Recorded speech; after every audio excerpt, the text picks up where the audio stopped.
you, Madam Deputy Speaker, and congratulate my honourable friend, the member for Newcastle under Lyme, for securing this important debate today. And if I may say to newer colleagues, this is always a good debate, and I have to say I really enjoyed the one we had last year in celebrating St Patrick's Day and our wider Irish diaspora.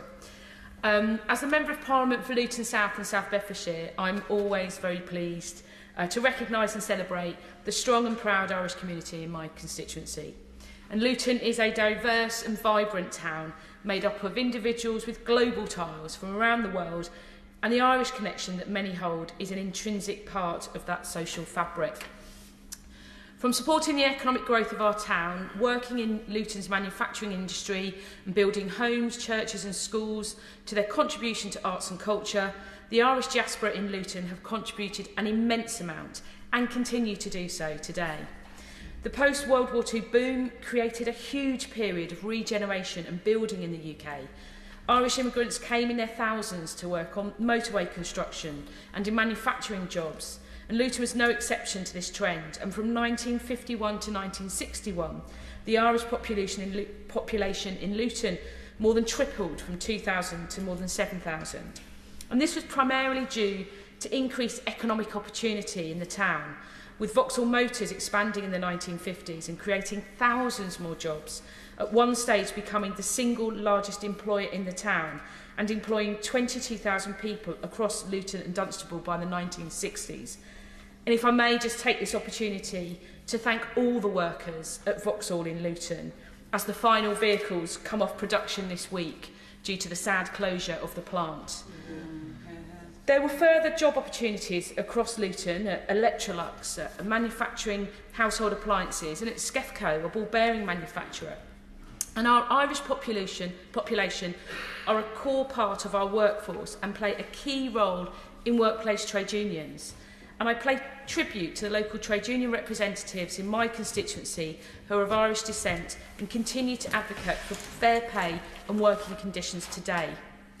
There are also significant employment opportunities for Irish women, and with the creation of the NHS in 1948, many Irish women came to Luton to work at the Luton and Dunstable Hospital, fulfilling the need for more nurses as Luton's population grew.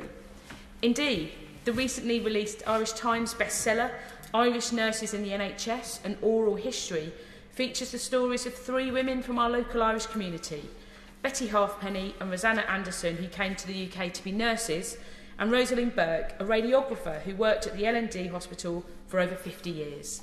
And I was very pleased to attend the launch of the book at the Irish Embassy in London in February and celebrate their contributions to our town and our wider healthcare system.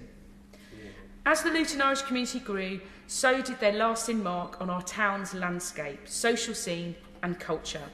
And in my constituency of Luton South and South Bedfordshire, building the Holy Ghost, St Margaret's and Sacred Heart churches, to name just some of them, some of the Catholic churches in our town, highlighted the Irish community's desire to contribute something lasting to Luton. And the building of the associated primary schools followed, providing education from 5 to 18, including Cardinal Newman High School in my honourable friend's constituency of Luton North. That opened in 1968 and prides itself on being a school of the community, built by the community. And these churches, schools and social spaces continue to be hubs at the heart of the community for the Luton Irish in the present day. And when we talk about the influence of Irish organisations, I can't forget the vital role played by Luton Irish Forum, a charity promoting Irish identity, culture and heritage. They also provide a range of support and wellbeing services to improve the quality of life for the Irish community and the wider population of Luton. This includes welfare support, debt advice, housing, mother and toddler groups, tea and chat sessions, arts and games clubs and Irish dance and music clubs.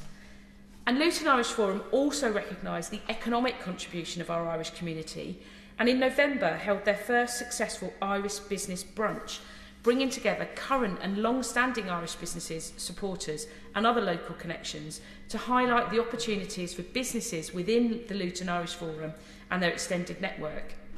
And as our Labour government place a key focus on our mission for growth, networks such as these will play a vital role on a local level, and I look forward to seeing our Luton economy thrive in years to come. And of course, Luton Irish Forum played a key role in Luton's annual, and if I do say so myself, hugely impressive St Patrick's Day Festival.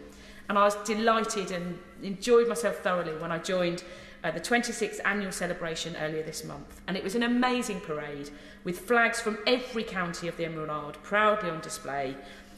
And in a truly Luton style, the parade was also led by a Bhangra mash-up drums with Irish music and dancing, and it was just a beautiful representation of everything Luton is about, coming together to celebrate everybody's cultures. And of course, we can't forget St Bridget, the female patron saint of Ireland.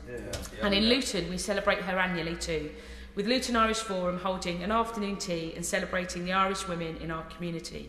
And this year, the theme was Irish wedding traditions, and that includes the role of the matchmaker, the cladder ring, and the bride's handkerchief being kept for her first child's christening bonnet. So I'd like to end as I began, thanking our Luton Irish community for their enormous contribution to our local economy and their important work to enrich our community, ensuring our Irish connection in Luton remains strong from generation to generation. And the connections between Luton and the island of Ireland continue.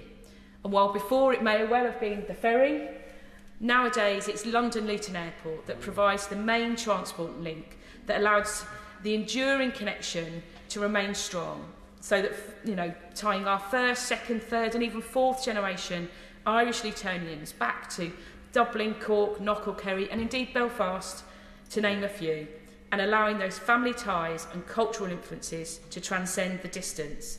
And our town is all the better for it. Yeah.